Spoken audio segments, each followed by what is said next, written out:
juga teman-teman, perkara yang sedang kami lakukan proses penyidikannya saat ini di Kementerian Tenaga Kerja. Kami sudah sampaikan kegiatan dari proses penyidikan ini beberapa waktu yang lalu di Agustus, 18 Agustus, tim sudah melakukan proses penggeledahan. Artinya sudah ada proses penyidikan, gitu ya. Yang itu dilakukan jauh-jauh hari sebelum kemudian ada isu-isu yang berkembang saat ini terkait dengan proses politik.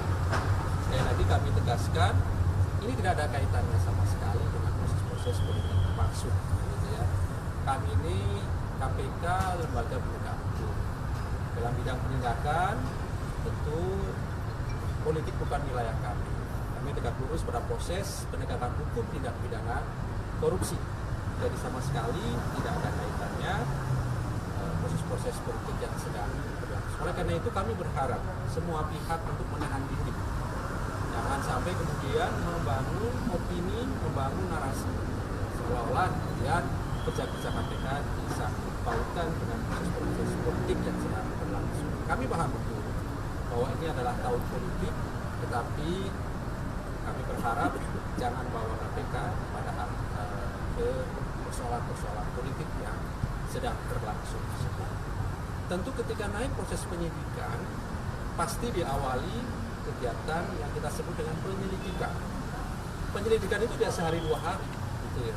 Itu proses panjang, dari mulai analisis, pengumpulan alat bukti, kemudian pengumpulan data dan informasi itu butuh waktu panjang.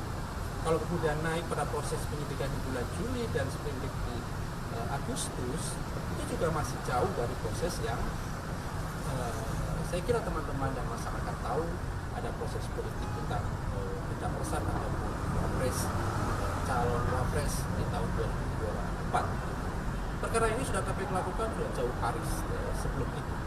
Bahkan kami pastikan sebelum Juli ataupun bahkan di tahun yang lalu itu sudah kami lakukan penerimaan laporannya, verifikasinya, telaahannya, itu proses panjang. Terlebih kemudian pasal-pasal yang kami gunakan adalah pasal 2, pasal 3. Tentu ada unsur-unsur di sana yang bisa dibuktikan melawan hukumnya, memperkaya diri sendiri, orang lain, atau kemudian menimbulkan kerugian keuangan negara. Itu tentu sudah melewati waktu-waktu yang panjang. Jadi poinnya adalah sekali lagi tidak sehari 2 hari kemudian KPK melakukan proses penyidikan ataupun penegakan hukum dugaan korupsi di Kementerian Tenaga Kerja dimaksud, gitu ya. Saya kira itu. Ada yang mau ditanyakan? Apa benar besok Cak Imin diperiksa terkait kasus Kemenaker ini? Yang pasti siapapun bila keterangannya dibutuhkan oleh tim penyidik KPK kami panggil sebagai saksi tentunya untuk memperjelas perbuatan dari para tersangka yang sudah kami tetapkan. Jadi dalam proses penyidikan itu, dalam sistem KPK, sistem penegakan hukum di KPK itu sudah ada tersangkanya, ya. Berbeda dengan di penegakan hukum lain, barangkali dalam proses penyidikan belum tentu ada tersangkanya. Di KPK sejauh ini aturan normatif yang berlaku di internal KPK, jika pada proses penyidikan maka tentu sudah ada tersangkanya. Oleh karena itu untuk memperjelas perbuatan dari para tersangka maka dibutuhkan keterangan saksi. Oleh karena itu kami berharap siapapun yang dipanggil oleh tim penyidik KPK kooperatif hadir sesuai dengan waktu yang ditentukan oleh tim untuk hadir di titik merah putih KPK. Berarti benar ya akan dijadwalkan besok ya? Karena PKB sudah mau besok ditunggu saja. Sekali lagi harapan kami tentu hadir sesuai dengan surat panggilan yang sudah diberikan atau dikirimkan, begitu ya. Jadwal pemeriksaan saksi di KPK itu selalu dimulai jam 10 untuk semua saksi yang di KPK, begitu ya. Artinya KPK sudah mengirimkan surat panggilan kepada Caimin ya, misalnya. Ya, jadi teman-teman besok ditunggu saja, gitu ya. Yang pasti kami berharap siapapun yang dipanggil oleh KPK itu hadir sesuai dengan surat panggilan. Lebih kami sudah mengirimkannya beberapa waktu yang lalu kepada para saksi-saksi, gitu ya. Konfirmasi kehadiran. Ada siapa, Mas?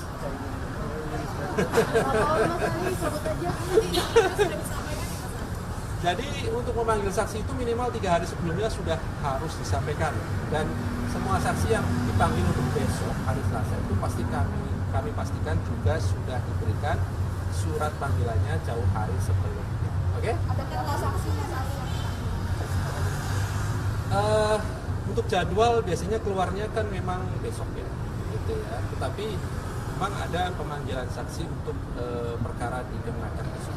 Gitu ya. Untuk jumlahnya besok kami pasti informasikan. Mas, sebenarnya kerugian negara dalam kasus ini berapa sih Mas kan dari kemarin?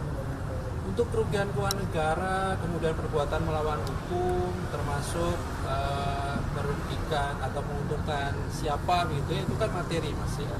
Sehingga nanti tentu kami akan umumkan secara resmi bersamaan dengan konstruksi perkara, termasuk mengumumkan para tersangkanya, dan kami pastikan bila memenuhi syarat pasti dilakukan penahanan. Di sanalah kami akan sampaikan kepada masyarakat secara utuh dan lengkap konstruksi dari perkara tersebut. Yang pasti kewenangan KPK berdasarkan pasal 11 itu kan minimal 1 miliar rupiah bila berhubungan dengan kerugian keuangan negara. Itu sudah memenuhi syarat dan melibatkan penyelenggara negara ataupun aparat penegak hukum. Itu syarat yang harus dipenuhi oleh KPK, minimal 1 miliar rupiah. Itu ya.